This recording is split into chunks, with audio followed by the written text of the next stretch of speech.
Lorsque Rachel vit qu'elle ne donnait point d'enfants à Jacob, elle porta envie à sa sœur, et elle dit à Jacob, « Donne-moi des enfants, ou je meurs. » La colère de Jacob s'enflamma contre Rachel, et il dit, « Suis-je à la place de Dieu, qui t'empêche d'être féconde ?» Elle dit, « Voici ma servante Bila, va vers elle, qu'elle enfante sur mes genoux, et que par elle j'ai aussi des fils. » Et elle lui donna pour femme Bila, sa servante, et Jacob alla vers elle.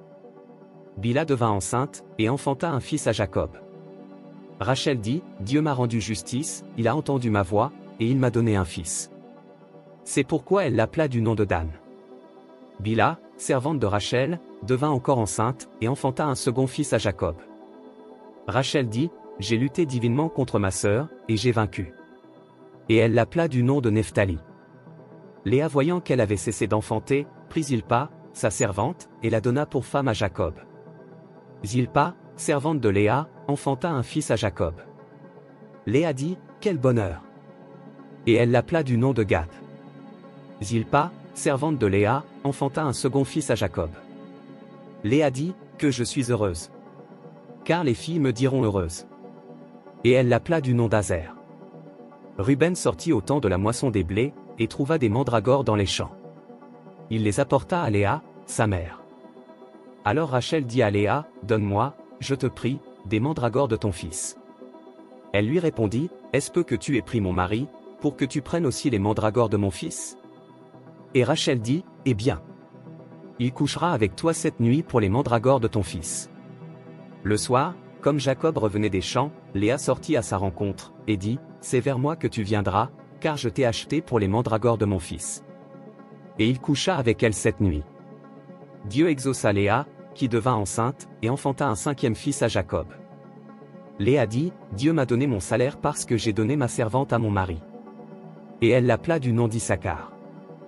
Léa devint encore enceinte, et enfanta un sixième fils à Jacob. Léa dit, « Dieu m'a fait un beau don, cette fois, mon mari habitera avec moi, car je lui ai enfanté 6 fils. » Et elle l'appela du nom de Zabulon. Ensuite, elle enfanta une fille, qu'elle appela du nom de Dina. Dieu se souvint de Rachel, il l'exauça, et il la rendit féconde. Elle devint enceinte, et enfanta un fils, et elle dit, « Dieu a enlevé mon opprobre. » Et elle lui donna le nom de Joseph, en disant, « Que l'Éternel m'ajoute un autre fils. » Lorsque Rachel eut enfanté Joseph, Jacob dit à Laban, « Laisse-moi partir, pour que je m'en aille chez moi, dans mon pays. Donne-moi mes femmes et mes enfants, pour lesquels je t'ai servi, et je m'en irai, car tu sais quel service j'ai fait pour toi. » Laban lui dit, « Puissé-je trouver grâce à tes yeux? Je vois bien que l'Éternel m'a béni à cause de toi. Fixe-moi ton salaire, et je te le donnerai. » Jacob lui dit, « Tu sais comment je t'ai servi, et ce qu'est devenu ton troupeau avec moi. Car le peu que tu avais avant moi s'est beaucoup accru, et l'Éternel t'a béni sur mes pas. Maintenant, quand travaillerai-je aussi pour ma maison? » Laban dit, « Que te donnerai-je? » Et Jacob répondit, « Tu ne me donneras rien. Si tu consens à ce que je vais te dire, je ferai paître encore ton troupeau, et je le garderai. Je parcourrai aujourd'hui tout ton troupeau, mais à part parmi les brebis tout agneau tacheté et marqueté et tout agneau noir, et parmi les chèvres tout ce qui est marqueté et tacheté. Ce sera mon salaire.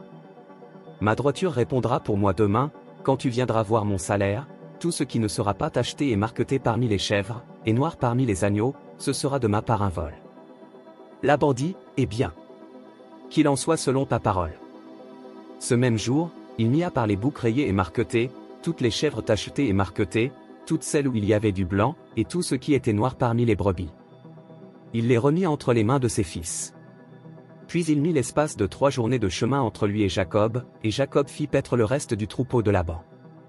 Jacob prit des branches vertes de peuplier, d'amandier et de platane, il y pela des bandes blanches, mettant à nu le blanc qui était sur les branches. Puis il plaça les branches, qu'il avait pelées, dans les auges, dans les abreuvoirs, sous les yeux des brebis qui venaient boire, pour qu'elles entrassent en chaleur en venant boire. Les brebis entraient en chaleur près des branches, et elles faisaient des petits rayés, tachetés et marquetés. Jacob séparait les agneaux, et il mettait ensemble ce qui était rayé et tout ce qui était noir dans le troupeau de Laban. Il se fit ainsi des troupeaux à part, qu'il ne réunit point au troupeau de Laban. Toutes les fois que les brebis vigoureuses entraient en chaleur, Jacob plaçait les branches dans les auges, sous les yeux des brebis, pour qu'elles entrassent en chaleur près des branches. Quand les brebis étaient chétives, il ne les plaçait point, de sorte que les chétives étaient pour Laban, elle est vigoureuse pour Jacob. Cet homme devint de plus en plus riche, il eut du menu bétail en abondance, des servantes et des serviteurs, des chameaux et des ânes.